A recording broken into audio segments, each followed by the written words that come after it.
Yeah, good morning to you. It's Daybreak at I-Fiber 1746. And good morning to you. I'm Jeff Slakey. At this time, weekly, we have a good visit in from the Mason County Sheriff's Office. And most often, it's the Sheriff himself, Casey Salisbury. Today, no different. Good morning, sir. Morning. How you doing? Great. A couple things going on. First things first, got to ask you about the big news over the weekend. What are your thoughts on these protesting players in the NFL, kneeling, not kneeling? I mean, you have the badge and the flag on your body all day, every day. You do, and Jeff, I'll tie it into something where we were at this week. I was in a place where the theme was called "Choose to Include," and what a difference that is when people are all working together to go the same direction for a common goal. It's just a super challenging circumstance because of the beliefs on both sides of that, and maybe a perspective on what it represents. But it just seems to me like it's right now, our world's a tough place right now. It really watching is. This. There's a lot of people talking back and forth, and not many folks talking to each other. Exactly. Like. It's really rough. And then to spend a number of days with a group of people that their whole goal was the exact opposite of that. It was so contrary to each other. So you were in Nashville, yes, working on some things with the great work that you had done earlier in the year with Special Olympics. So tell us about that. Yeah, our staff, and I want to compliment our again, you talk about things that are different. Last week we went from our chiefs, our command staff being out literally digging in the dirt, right, to work on a case, to then being involved in raising money for Special Olympics. I mean, it's so different how our work goes during the week. Last year, we ran the first law enforcement torch run that Mason County has done, and we were selected by Special Olympics Washington to attend the international conference, to be some of the representatives from Washington to the international conference in Nashville, Tennessee, all taken care of by Special Olympics, no county funds. And it was just incredible to be there, and the theme of the Special Olympics is Choose to Include.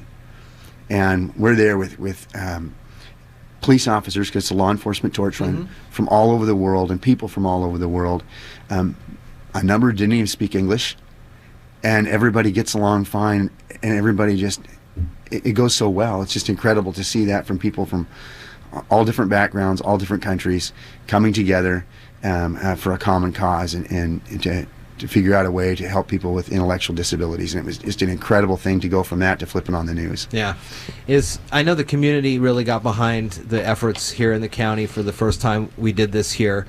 Do you get that same sense internationally that everybody backs this program and they understand it? Yeah, absolutely. And Jeff, that's really part of the reason that we were asked to be a part of this. We didn't raise the most money in the state of Washington. We'd never done one before.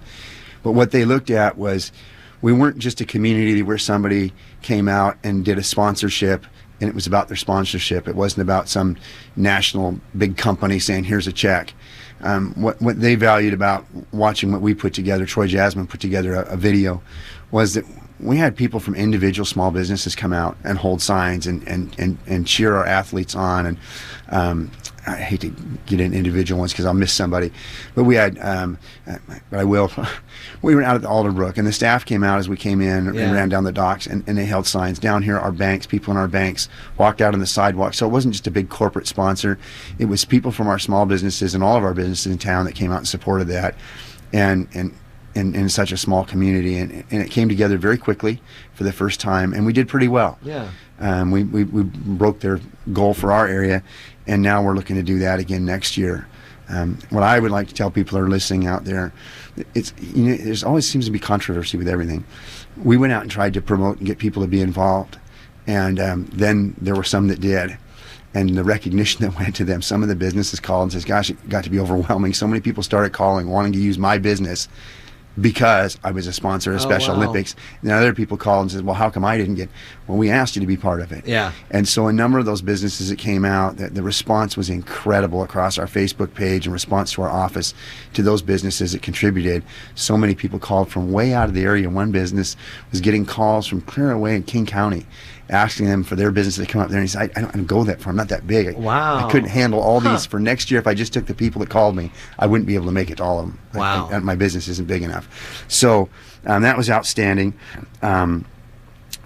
The other piece there's a training time down there, and this is the thing that I want people to understand too. While we're down there, we're taking classes the whole time, and one of the classes is a first responder's response to a person with intellectual disabilities. Okay. Okay, and interestingly enough, one of the guys teaching that class is going to be teaching the class here this fall for me. I invited him to teach. He's a police officer and a paramedic, full paramedic, and who has a child with special needs. And he teaches a class specifically on emergency response to people with intellectual disabilities. I heard a story the other day about this. I think it was down in Arizona. An officer came upon a suspect who appeared nervous and fidgety with their hands in their pockets, not necessarily making eye contact. They ended up arresting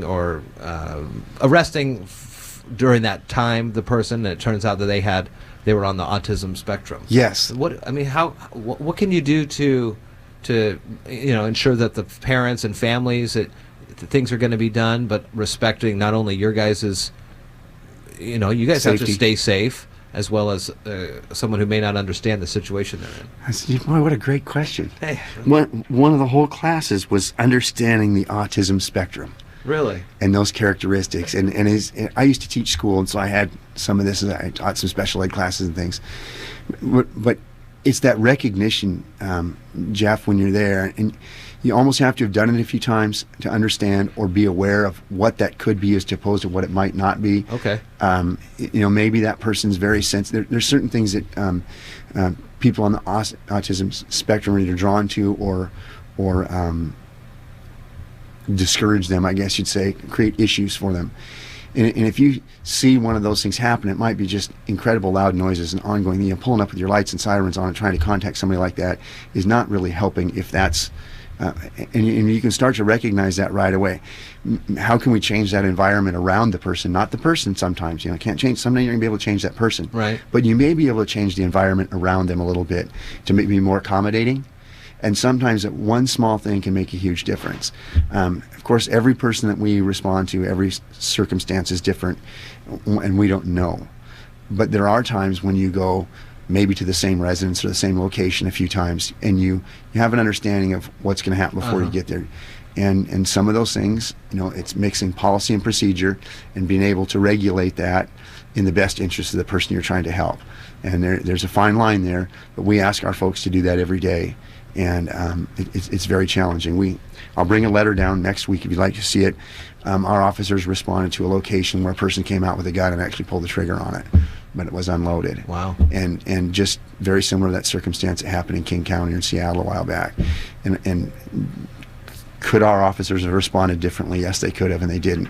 They made some very close judgments, very challenging, and brought it to a successful close without anybody getting hurt, and a couple of our people were recognized for that. It's really tough, but when you understand a little bit more about the autism spectrum and some of those characteristics and things that you can eliminate out of the environment maybe for someone, it makes it easier to respond and take care of them. So there was a whole class on that. Yeah, I've got officer and paramedic Mike Day is going to come down and teach a class on that for us. We may have a whole day on that. I'm not sure if I'll get him for the whole day or not. Wow. And the other instructors were from Vanderbilt University, speaking on the autism spectrum.